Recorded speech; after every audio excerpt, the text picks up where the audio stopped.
I was like, wow, man, that was like a crucial moment to like not go to the bathroom in my mind. And because it completely relieves that pressure. Both ways. Both ways. Oh, jeez. You're exactly right. Oh, my God. There it is. And there it is. Hello and welcome to episode 34 of the Life Insurance Academy podcast.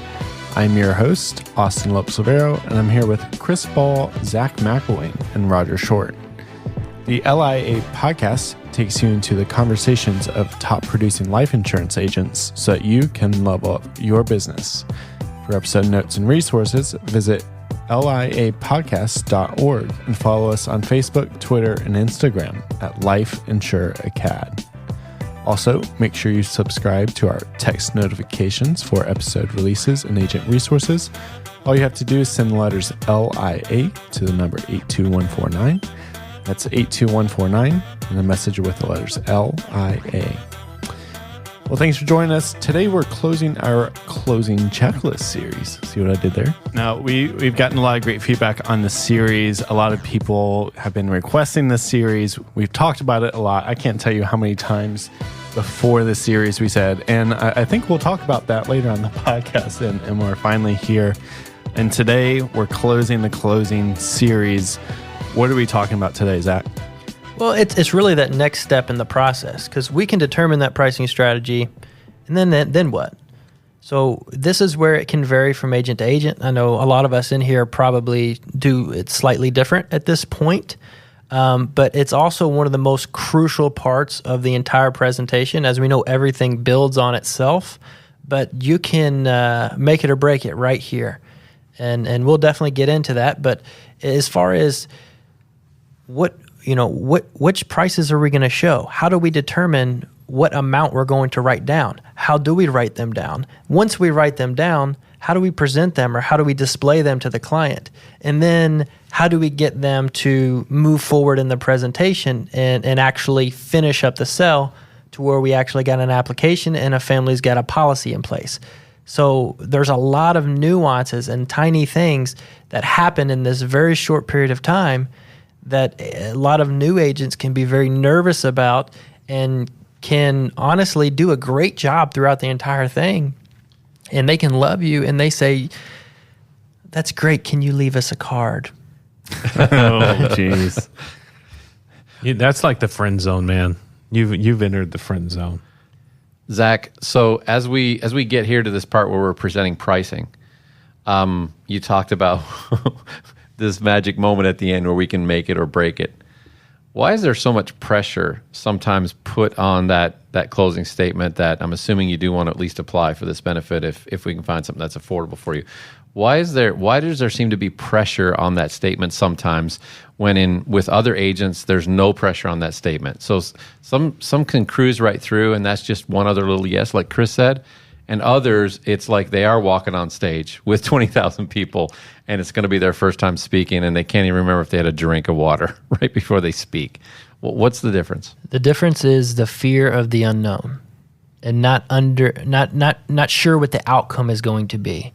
So when you talk about walking on stage, it's like, if Kobe was in the gym, shooting basketball for 4 or 5 hours before game night, when he comes out for warm-ups and game night, he's already been there that day, shot for hours, had probably 2 or 3 workouts. He's confident. He already knows what his results are going to be. He knows if his shot was off, now it's on.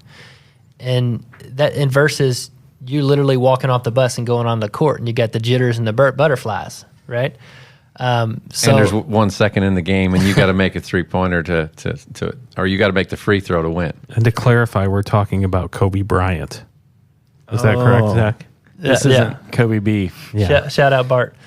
But yeah, and I would say the biggest thing there, Roger, is fear, because when you don't use the tie downs or getting those small closes, those small micro agreements, those yeses throughout the entire presentation, for every tiny one you get, you're more confident that you understand where this is headed to, that you get more comfortable. Okay, I know they're following me now. I know they want to take care of this. I know they can afford it. I know they want to do this today, and I know who they want to do it for, my confidence is built up. I've taken so many jump shots and hit them all. I know I'm going to hit this next shot.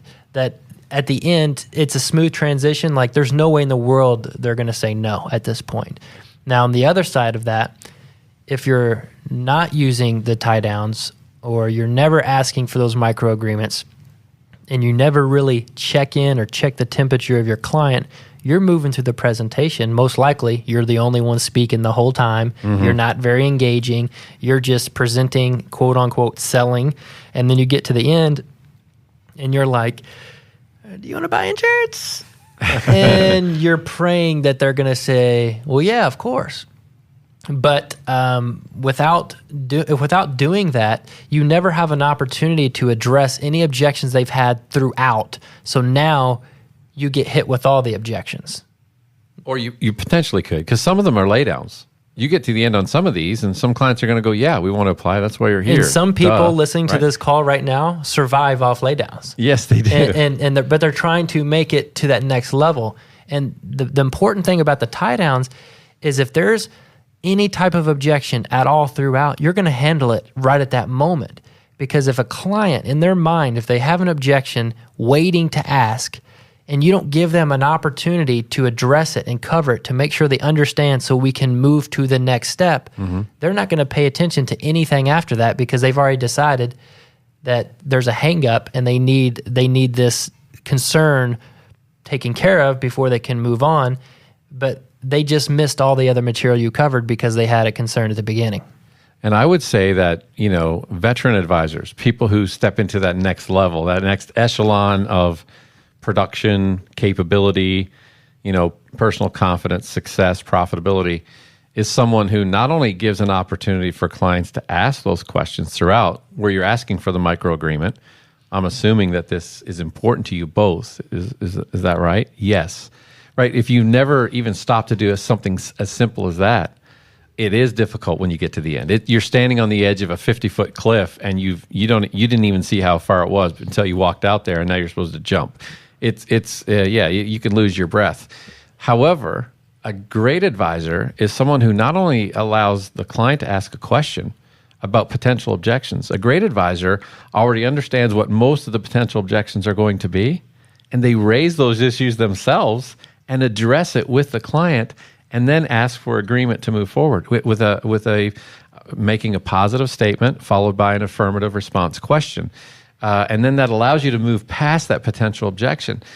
And like Zach said, if we allow those opportunities to develop as we go, we are a great asset to them. We are a great advisor. We're bringing them along with us. So when we get to the end, it becomes a natural close. It's not a big momentous event that's either going to blow or go.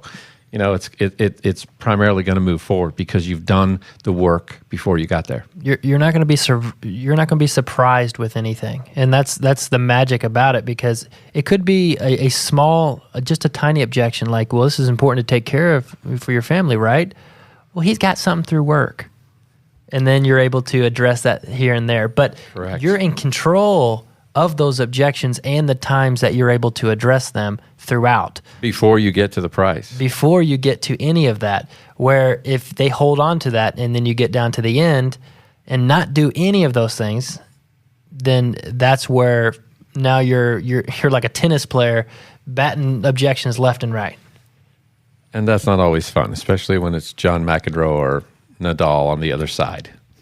I gave two different generations there for all the references. I'm going to look them up. Yeah. Roger Federer. That would be one that you'd You probably use that because you like that He's name. one of our agents, I think. So, Zach, one thing that you mentioned is we're talking about presenting prices. Can you kind of clarify what this whole idea of presenting prices is? Because I thought on last episode, we already figured out what they could afford. Like, if they said $100, then why are we presenting more prices if we just figured that out? Well, for one thing, Austin, we may have figured that out, but you probably want to know. If I figured out I know how much exactly that I'm going to show you, you'd like to see that, right? I guess my question is, how is Like, why is there another thing you're presenting if you already told me the price? I didn't tell you a price. I got an idea of what you could or might be able to afford. Now, when I'm going and based upon my experience, I want to give you the absolute best options. It's like you telling me you like to eat chicken, and now I'm coming up with 3 different meal ideas that involve chicken, okay? But I want all 3 of them to be in your affordability range. So you have 3 real options that you can afford, because if you show them 3, but only one of them they can really afford, well, how many options are they looking at? They're looking at one.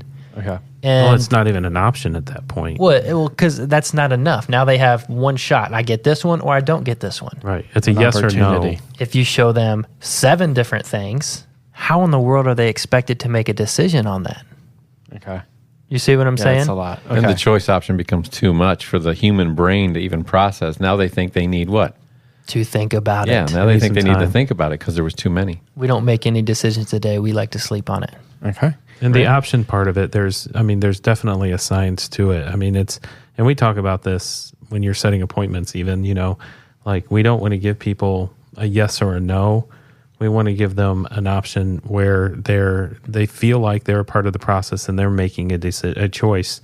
They are actively choosing a plan that's going to be most affordable for them. And Zach, I mean, it's almost like Goldilocks and the 3 Bears. I mean, it's always the last one or the middle one. I mean, it's always this one's too expensive. This one's kind of nice. Oh, this one's just right. That's typically how it goes. But I think clients appreciate it, and it shows even again a sensitivity to budgeting. Like we care enough to show them 3 different options for them and their family. Important thing that Chris said there that I don't want anyone to miss was it's not when you're showing prices, it's not a yes or a no. It's this one, that one, or the other one. All 3 options are moving forward to get them family taken care of. So it's very critical at this point in the sales process that it's not about price, even though you're showing them the price. Okay? Because at the end of the day, people make financial decisions with their head. They make emotional decisions with their heart. Okay? A lot of the people that we sit with are on fixed and limited income, which means they don't have a whole lot of expendable extra money every month. So what might be $50 or $100 to them might be, a whole lot more. It might be $500 to $1,000 to somebody that has a job or is working or in their career versus somebody that's on Social Security or disability. Okay, so we have to understand that. That's where that sensitivity comes in play, but we have to tie it to an emotion. So when we're actually showing them, so I'm going to show them 3 prices. That's always been the magic number for me. Some agents do 3 and then one big one, and put a star on the top of the page for like the maximum amount they could possibly get. Some people show 4 or 5. Some people may only just show 1. 3 has always been the magic number for me. I think, Chris, you use 3 as well? Yes. And I use 3 as well. Yeah, so 3 as well. Obviously, we've probably all been taught by somebody similar. But when we look at this, I want to make sure that it's not a number decision or a financial head decision, okay? So I put my 3 prices, and I put them in, is it ascending order? I put the lowest at the top, the next biggest one, and then the biggest one. Like if you think about it going down, that would be ascending, right? Descending. Descending would be bigger going to smaller. Yeah. So I'm smaller going to bigger. So for example, I would put 10,000. Well, let's to clarify, it's descending, but if you're in Australia, it's ascending. Well, it's the equator. Once There's you cross the the hijack. equator, that's how things work. But so for example, I would have the company name that I'm proposing. I would write that down with maybe a line under it. Below that, it would be maybe $10,000, and then I would draw an arrow to the right of it, a nice arrow, and with the corresponding price. Then below that, I would do maybe 15,000, for example, to show you how you get bigger with the arrow and the price, and then 20,000 with the arrow and the price. So if you can imagine, that's how I set up my pricing. Now, what I've gathered from the sit, usually when we talk to Roger about our tie downs or mini agreements, one of my mini agreements that I'm going to do before I even get done with the presentation is, I'm assuming you would want your wife or your daughter, whoever this would be, Sarah, to be your beneficiary, right? Right. Yes. So I would also put that name on that page and make sure it's visible. Okay. So I have 3 pricing options, a company, and a name. One of the things I do, Zach, differently, and it's a slight little modification, is I will put benefit amount. I'll write the word benefit amount. Okay. And then I'll write monthly on the other side. I kind of like that. And so that I can focus on the benefit amount for the name of the person that's on the card. Mm-hmm. So this benefit amount for Tina is 10,000, and that would be this much a month that you would be setting aside in that plan for her. So then it becomes about the person, it's the benefit and the monthly price that they're setting aside for her. I never talk about this is how much the monthly premium is on this policy. Right. Because what's that? That's a transactional thing that's not connected to what?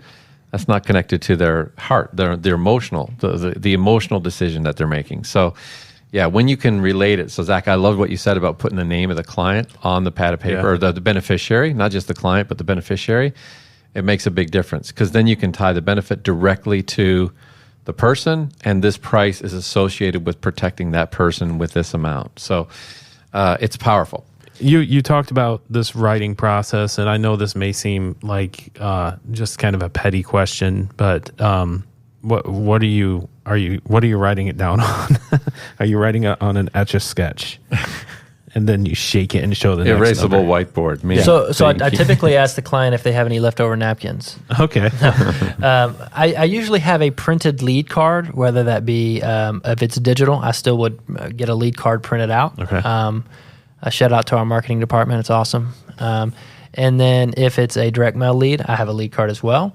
But I want to make sure it's clean and crisp. You don't want to have any markings on your lead card or any scribble scrabble anywhere. Okay. Scribble scrabble. So I'm going to, if my front page is clean and crisp, I'm going to write it there. If I have notes and everything taking up on that page, guess what? I'm going to flip it over and there's nothing on that other side. So I'm going to leave it crisp and clear, and also leave room for anybody else in the house, a spouse, a daughter, a child.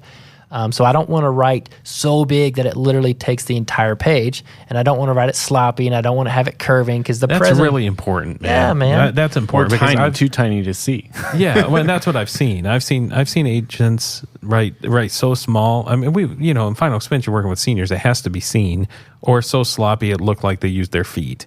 Yeah, I've been with agents who kind of write the prices so small on the corner, and it's not even in a symmetrical pattern. It's and then they're trying to get a choice out of that, and there's way too much going on the page. Yeah.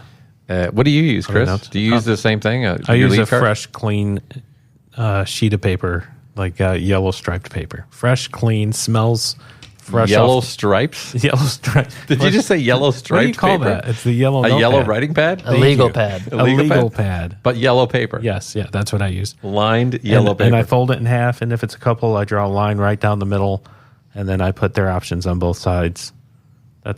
I use a yellow writing pad also. And I will tell you, I am not the neatest writer in the world. I suffer from being left-handed. I know there are other people out there too, and left-handers generally aren't the most neat writers. So you have to be intentional. You pause there and take your time. Yeah. Oh yeah, I have to. Yeah. So Chris, you brought up, a fine detail of what you're writing on. Let's dive into some more of these details of this pricing process. We know what you're writing on. I can see that it's yellow paper. I don't know why yellow paper versus white paper, blue paper, but yellow is your paper color of choice. Another detail, at this point, where are you sitting? In other podcasts, we've talked about, sitting, but then you do move. Is this the point where you move in the sit, and where are you moving to? Do you want to answer your question first about why yellow? Why yellow? Oh yeah.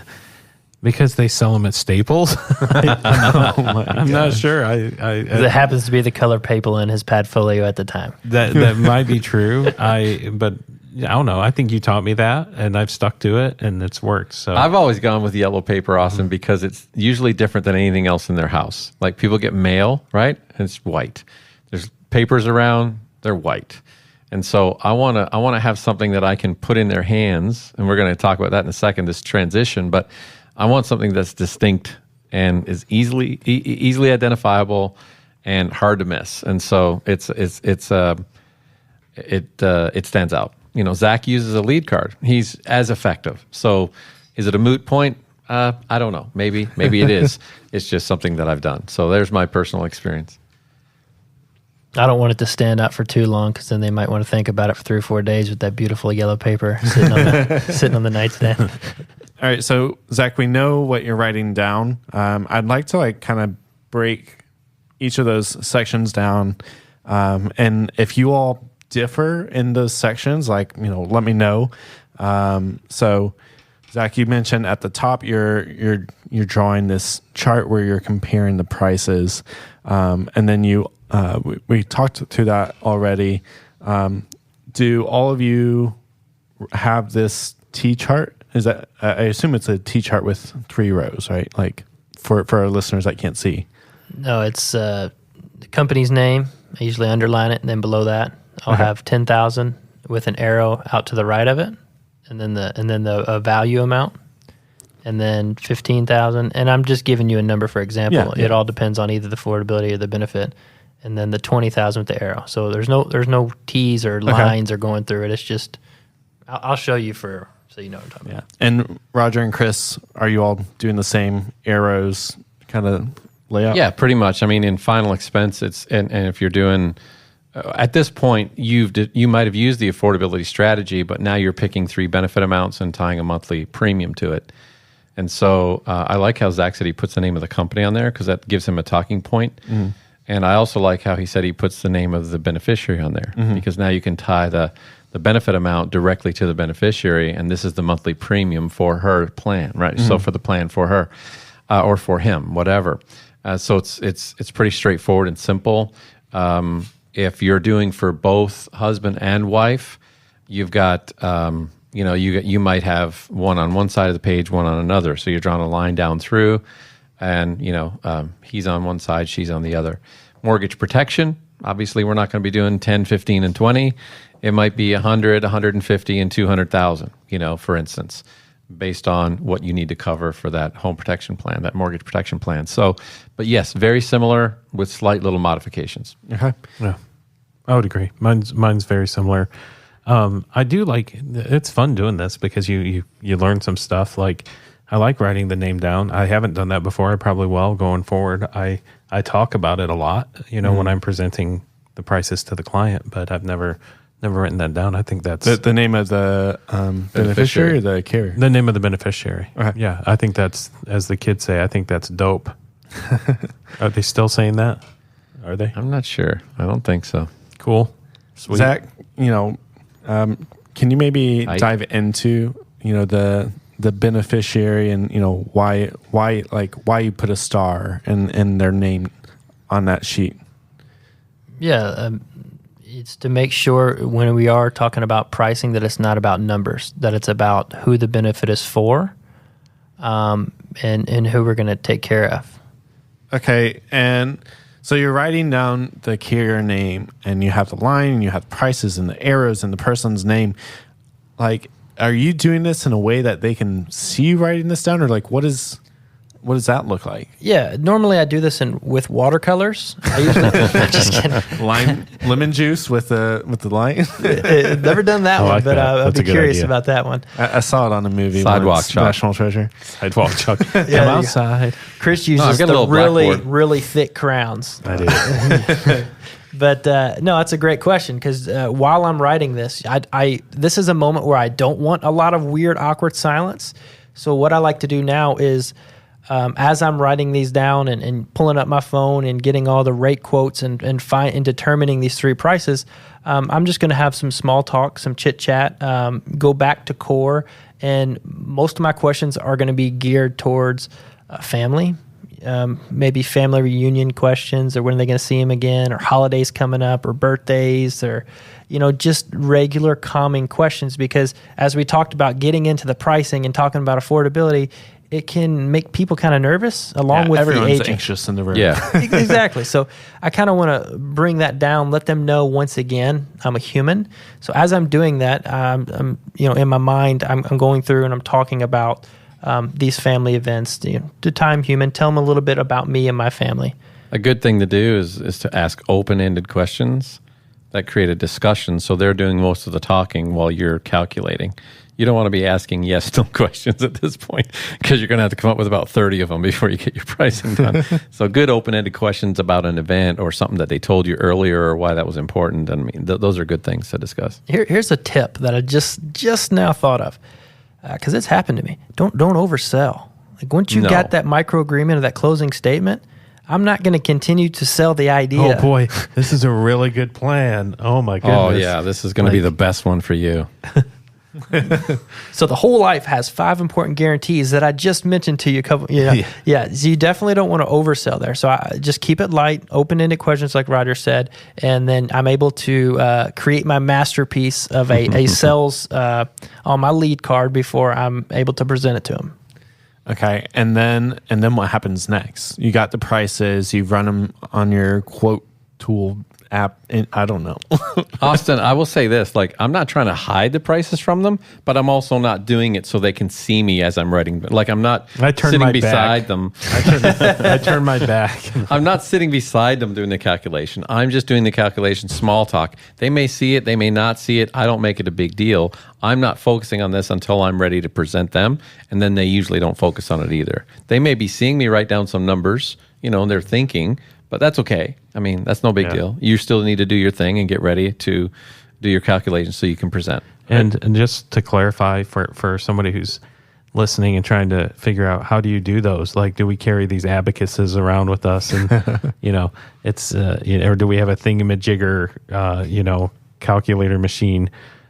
Basically all the carriers give us, reasonable calculators for their products, and we know which carrier we're going to turn to at that point, and just calculate based on. And you're talking about a mobile rate calculator in the form of an app or something like that. Yes. Not like a physical calculator that they're sending you. We have 5 or 6 Texas Instrument calculators. One from Forrester's, one from Mutual of Omaha, one from Aetna. Yeah. Yeah. No, these are apps on your phone. It's a very simple process. So I think, with new people, they hear all these little things and they think, wow, man, that just sounds super complicated, but it's not. It's very, very simple. I mean, realistically, to write down the numbers, it'd probably take you 2 or 3 minutes. Correct. So for the listener, just 2 or 3 minutes. You're not taking 10, 15 minutes and creating a big artwork over here. It's just real simple, nice, neat, and clean. Yeah. Another thing that people might do to get themselves in trouble is I'm going to compare 3 different companies for you. Boy. Yeah. And now they're selling on price, right? As opposed to value. It's up to you to determine which way to go that's going to be best for underwriting with the highest probability of getting them approved at a benefit amount that they can afford with any additional features that you might think fits this family situation best. And select that company and present that company. Like, let's not be doing 3 or 4 companies and now they're picking a price, and now you've got to do well, what's the point of you being there? 12. Now you got 12 calculations you got to do, and you will be doing calculations for 30 minutes. Yeah, they'll be making dinner before you're done. Like, they're tuned out.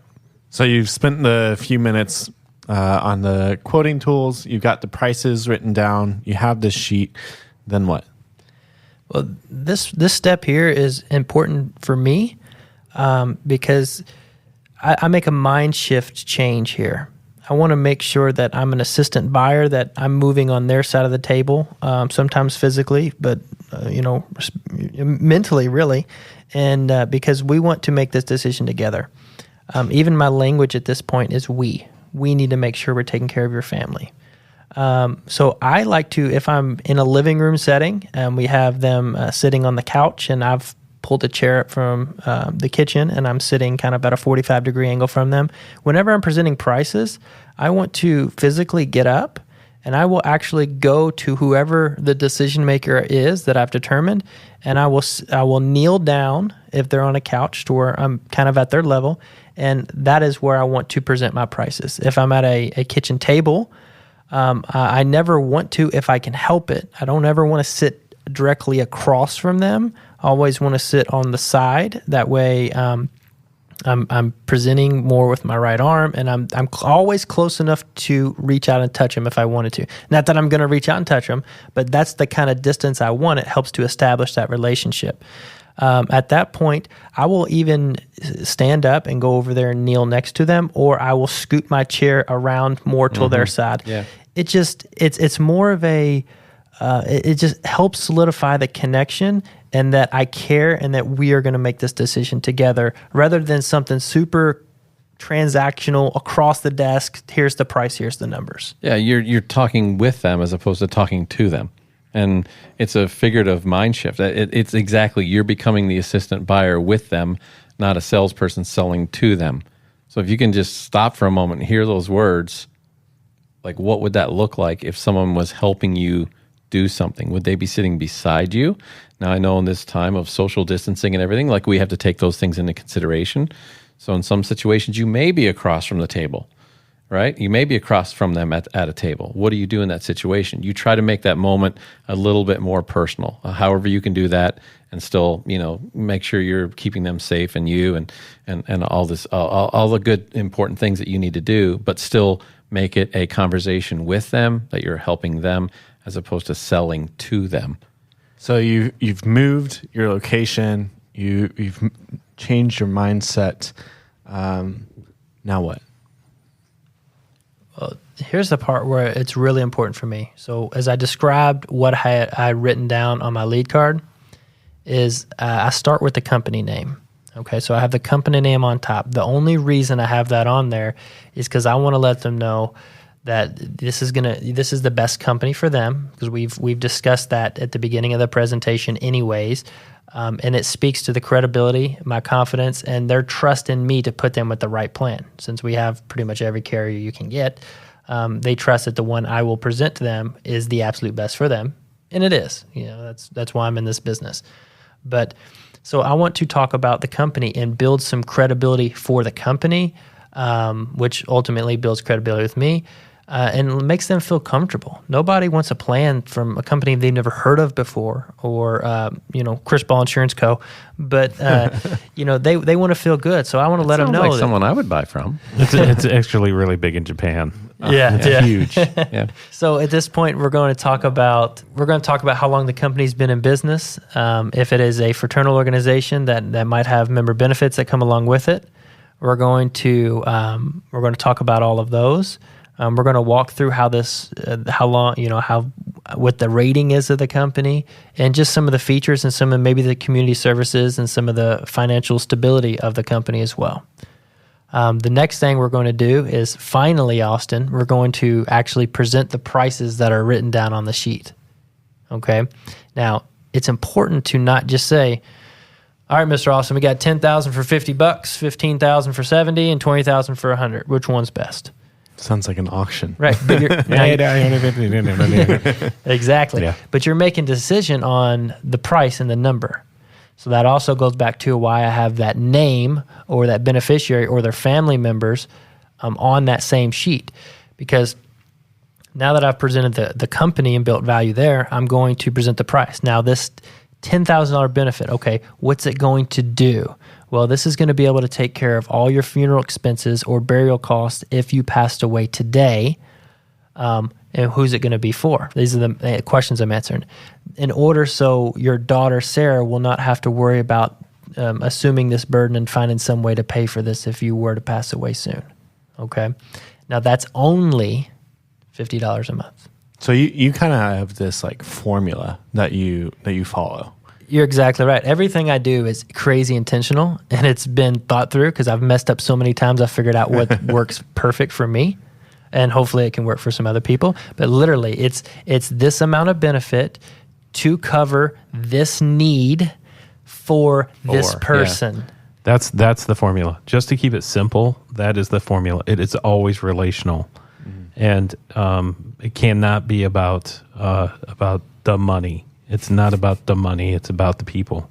And Or that's you what can't I say love. this one is a good deal. Oh yeah, hey kid, I'm gonna get you a good deal. Yeah. But I also say it's only. So what I am discounting, I'm discounting the price. So I'm saying all this value at the company, this benefit that's going to take care of your need for the person you want to take care of it for the most, and it's only this. So that sense that, man, he thinks it's a great value. Obviously, it's a no-brainer. It's a deal. We're going to move forward with it. And then I'll explain the second one. The same exact formula, Chris. The $15,000 benefit. This will take care of if you were to pass away today, and also a few years down the road based upon inflation or any medical bills or any other debts or liabilities that might be there for the family as well, so that your beneficiary, your daughter, wife, whoever, who it's going to be for, and that's only $70. I do the same thing for the third price as well. Now, once I've explained all of those three prices there, I now hold that paper in front of them, that lead card, that yellow legal pad, whatever you write it on. I hold it in front of them because I want them to take it. But it's not like a dude with his sign holding of like, these are the prices. It's like You're handing it to them. Dude with you're the about sign. to drop it, Yeah. and if they don't grab it, it's You're exactly right, because this is the only time they will ever hold anything tangible. Because at the end of the day, they're buying a promise, right? They're buying a promise that we're going to make sure that this person they love is taken care of. So we want them to actually physically hold something. That's why we don't just go through and talk about prices and then sit there and let them think about it. And when I hand it to them, I do say, I need you to hold on to this for a moment. And they take it from me. Yeah, I know that's a big deal to you. Yeah, for me, I'm just handing it to them and I'm waiting, and it could be silent, and I'm motioning for them to take it from me. It's a transfer of ownership at that point of everything we talked about is now here, and these are the options. without the pressure of signing at that Without moment. the pressure of signing, but they're now taking it and they're holding it in their hands. They know now is their decision time to choose which one. There's nothing else to think about. You've literally handed them the thing that they're supposed to think about. And I say a lot of agents make a mistake here, Austin. And when they are presenting prices, they do all that work in the presentation about who it's for, the need and value, and then they just present numbers and just hand them it. And all they see is numbers on a paper, not a company, not a beneficiary name, nothing else. And when they're sitting there thinking about it, I want them to think about credibility of company, and they want them to think about every time they see that 10, 15, or 20 or whatever numbers on the sheet, I want them to think about the last thing they heard me say. Every time I said a price, I also said a name and a reason every single time. So that speaks to their heart as well. I will say that I might do a step further.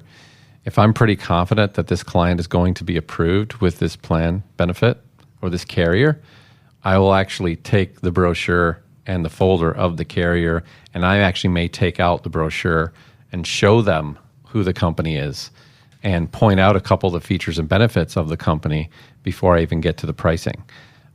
Because I want them to realize that there's value in this. It's kind of like going to a nice restaurant and you have a lazy server.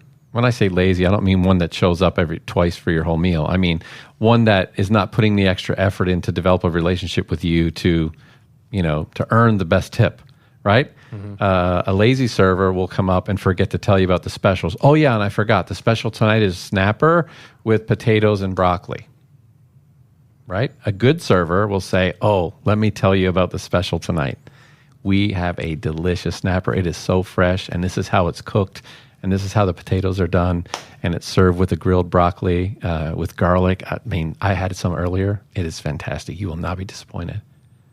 How many people? I want some. How many people buy the special from the server who took the time to tell you why it was valuable? Mm-hmm. Again, it all goes back to value, right? Where there is no value, there's no price low enough. Mm-hmm. Where there's value, and so everything you've done to this point is to get to the pricing, but now they need to know, who am I putting my trust in? It's not just you, the agent. It's also you, the agent, and the company that you're presenting to me.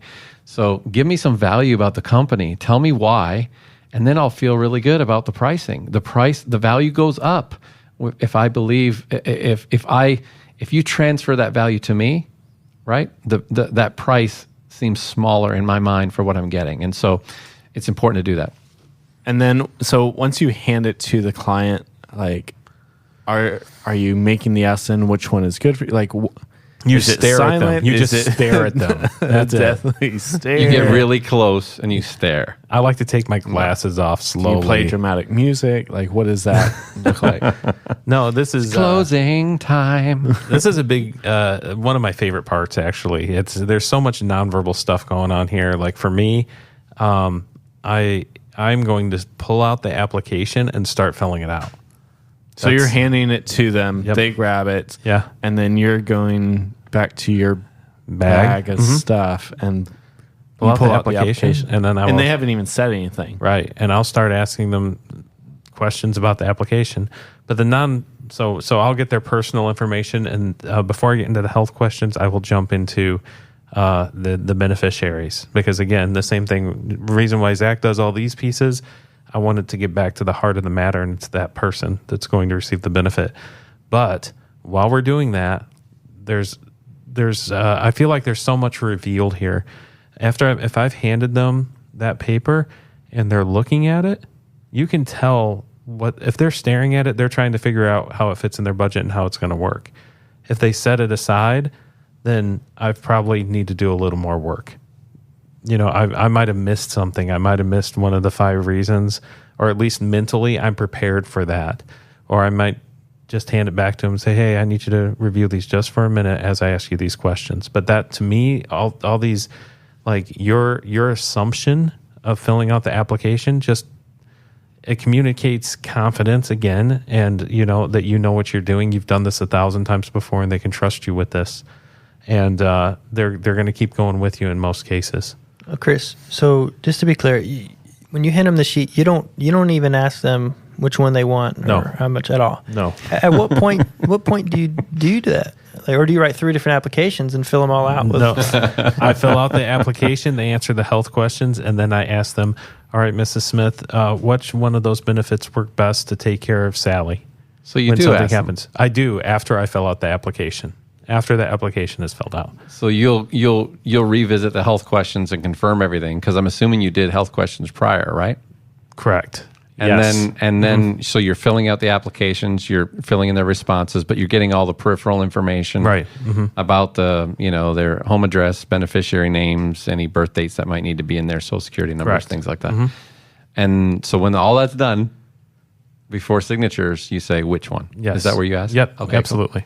Chris, I remember you always saying that, and because I remember this back when I was getting started, you say, well, we get all these applications are free, so I don't care if I have to, weight Right. any of them. But that assumptive of filling out the application is probably helped you write a lot of policies. Oh, absolutely. Yeah. And that was taught to me. I mean, I've had a lot of good influences here and in this business. And when I understood the fact that the insurance companies are fine with sending me applications, it didn't matter. It didn't matter.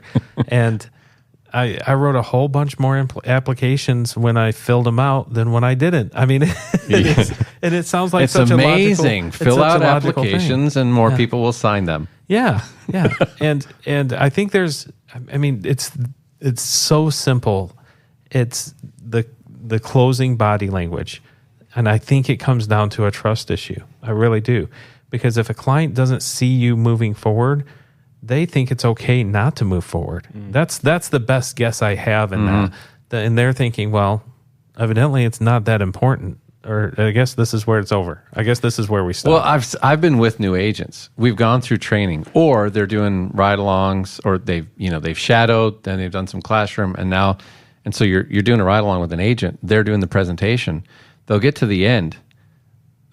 You get really proud of them. They open up their Padfolio and they've got yellow paper in there, right? And they do all that right, and then they hand the client the pricing, and then they just sit there. yeah. Now everything stops.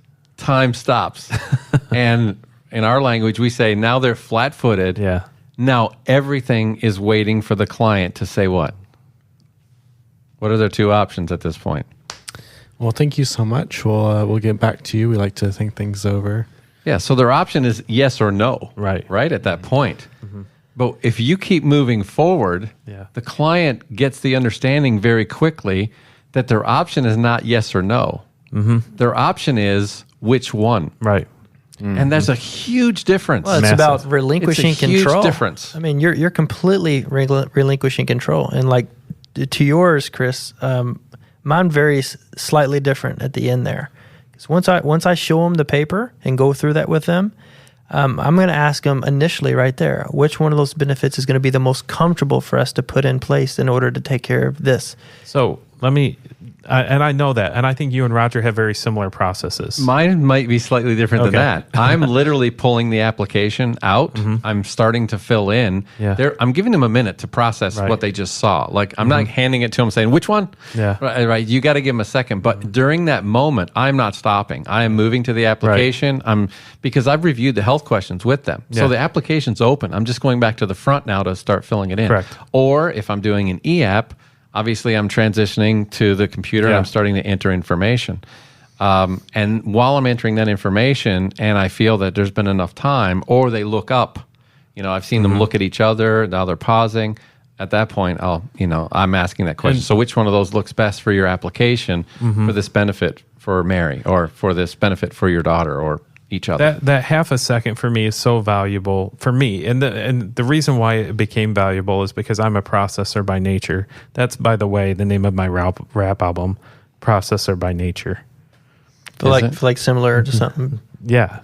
Yes. You know which one I'm talking about. But I am a processor by nature, and I know if somebody handed me numbers and said immediately which one works best for you, I need a minute to look. I might be able to make a decision in 3 minutes, but in that one moment, I just needed to chew on it. Now, guys, to be clear, I know this is different for you. I'm not handing them paper and saying, pick one, Miss Betty, now. No, but I want all our listeners to hear that. Yeah. Well, you're talking to Austin. Right. And Austin's rapper album name is Longer Processor by Nature. Right. Yeah. Right? Yeah. He needs all the information. Yeah. So we're all in He needs to know what the check is. So what does that look like for you, Zach? It's simple. As I build a lot of value and take a really long time explaining those prices. And then once that, I go back to my seat. Like I said, I pull out the app, but I'll initially ask first, which one of those is the most comfortable for you. Most of the time I get an answer right there because I imagine you do. We've done so much work and like I said, with affordability, so I'm giving them 3 options. So I usually get an answer there. And then I start proceeding through the application. Now, when I don't get an answer there, I'm obviously not just going to sit there and cross my legs and relinquish all control. So I proceed with the application, just like you all do.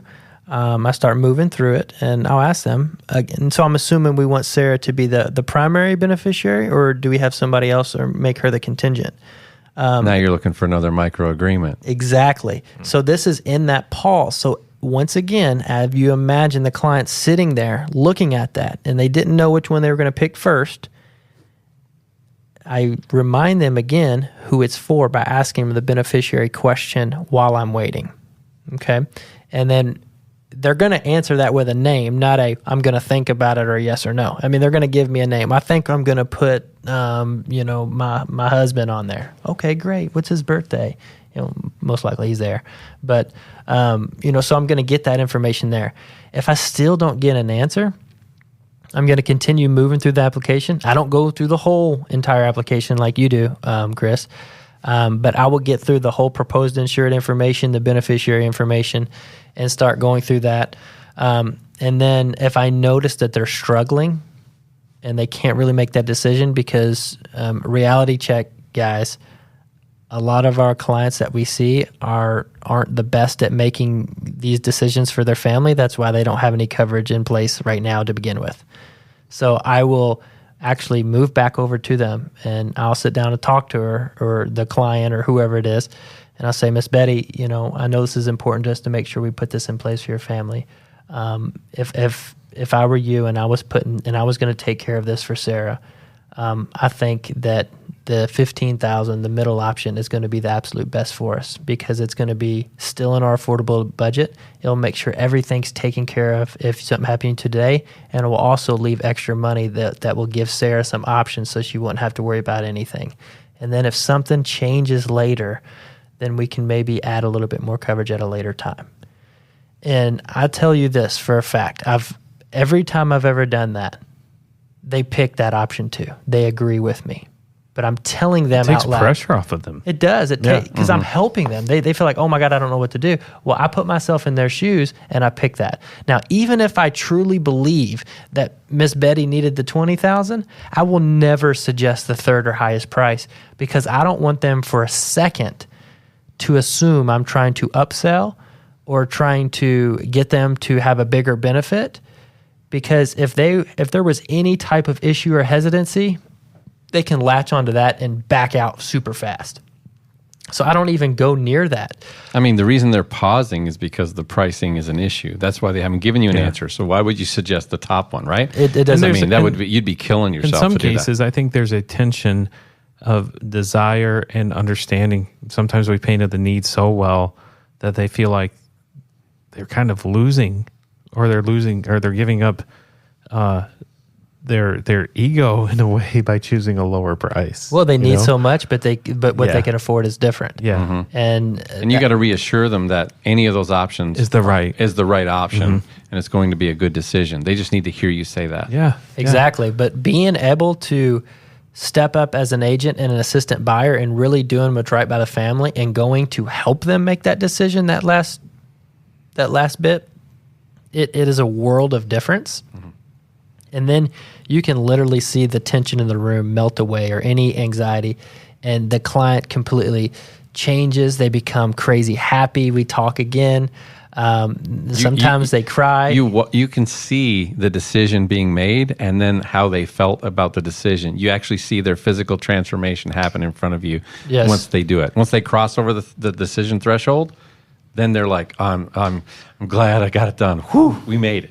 Like, they stepped over the big crevice and they made it. They lived. And the thing I like that you're saying about that, Zach, too, is the empathy that you have when you say, if I were you. Like when I'm talking, I may say, if I were sitting here talking to my aunt or my mom or my dad or my uncle, this is probably what we would be talking about. But most importantly, I'm a parent.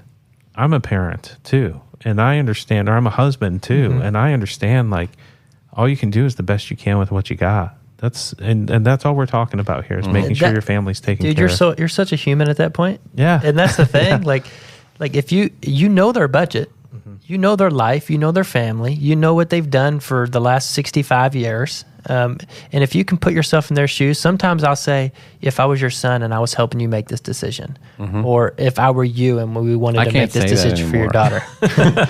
I always say, if you were my brother or sister or my parent, I can't say that. That doesn't work. Well, then you got sketchy relationships there with siblings. So maybe, but you got to shave that goatee and then you can start saying it again. One of the, for me, there's even been I had a slight modification on that because when I feel there's tension and I can't get the answer, and then you need to go back and revisit it because you've literally filled out everything else except, you've even marked the X's where they're supposed to sign. And the only thing that you've got to put in there is the premium amount. And there's still silence. Mm-hmm. Like I've gone back, Austin, and sat with them or moved closer, again, like Zach said, and you're coming back in. And I will say something like, I know this is a challenging decision and you're trying to make the best decision for your family. And I can see that you're pausing here for a minute on these options. I want to let you know that if I was, your brother, if you were my sister and I was helping you make this decision, I want to let you know that all three of these options are good options. But take in consideration everything. Like this middle option here is a great plan. This is what it's going to cover.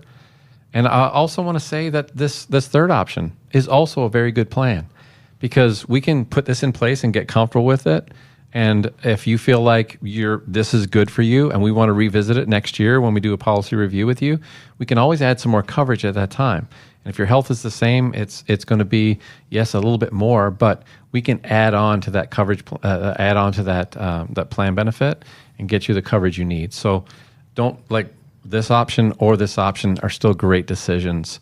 But I would do one of those two. And like Zach said, it does take the pressure off. Now, I might have talked myself out of some premium there, Zach, by not just staying with one in the middle.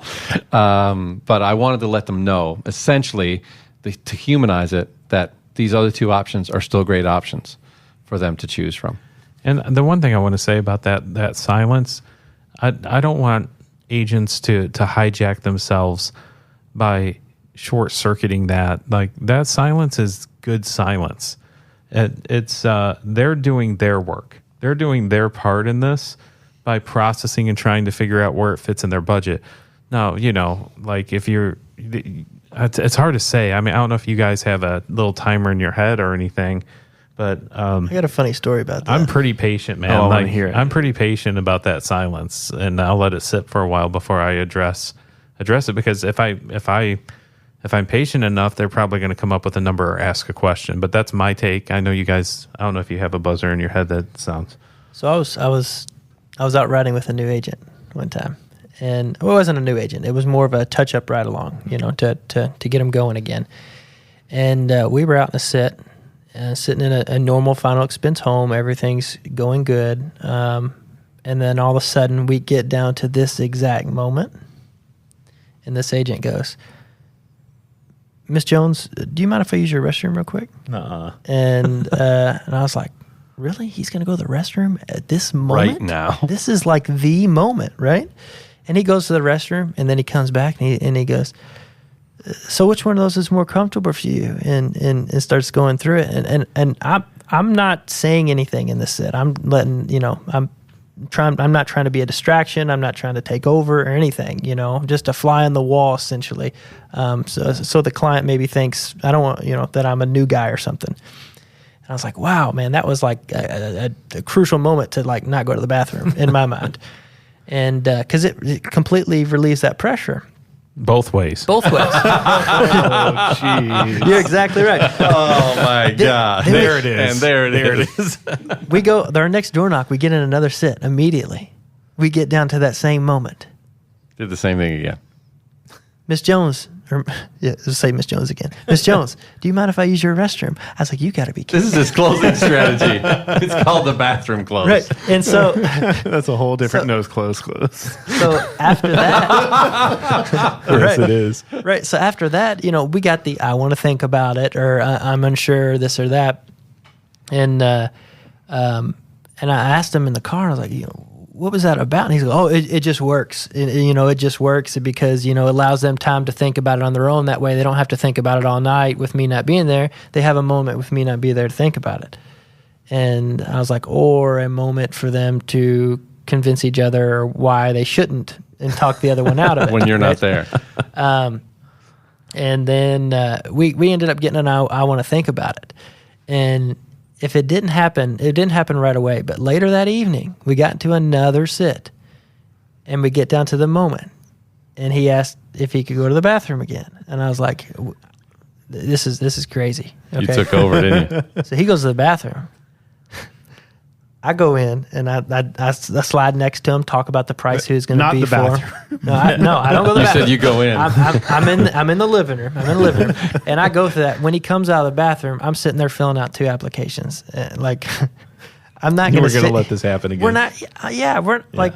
I'm not what wasting are we my doing? time 3 sits in a row Yeah. So what? to watch you go to the bathroom. So what it comes down to is it made it so obvious that the majority of agents, even good agents out there, they lose so many sales at the very end by just not being confident in doing what we've already done the entire sit. We now want to change something at the very end. We want to relinquish the control. We want to forget about who it's for, and we become about price, and we're sitting there crossing our fingers, and our legs are shaking in our shorts, hoping that they're going to say, "I want to buy."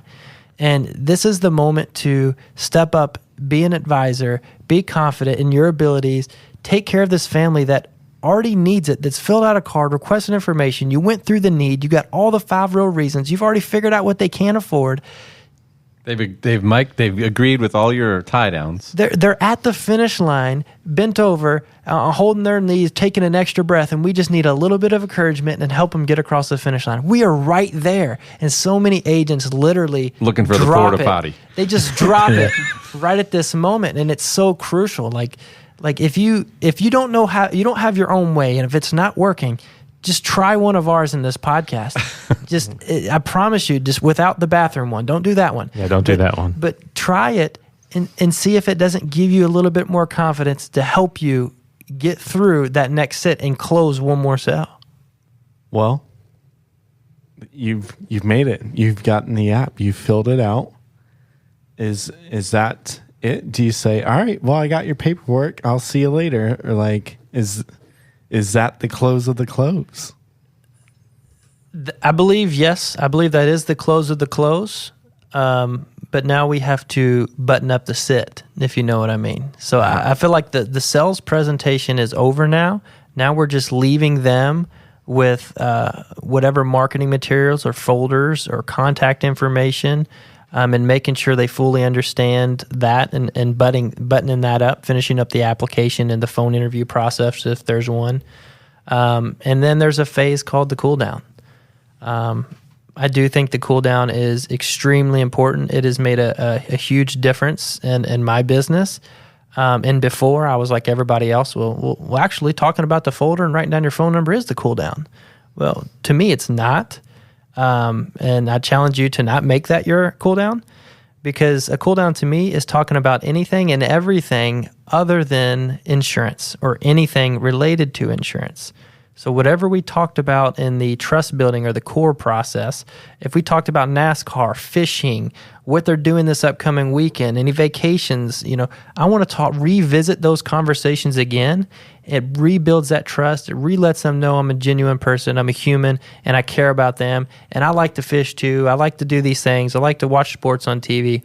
And that's the last thing they know about me, other than, oh, wow, he got the app and left. I feel like I've been bamboozled. It makes them feel that, and they can have that, oh crap, what just happened, or get that buyer's remorse, or I'm not sure, and that's never good, because it feels like, he only built trust to sell me this policy. Like, care for your clients, get to know them before and after.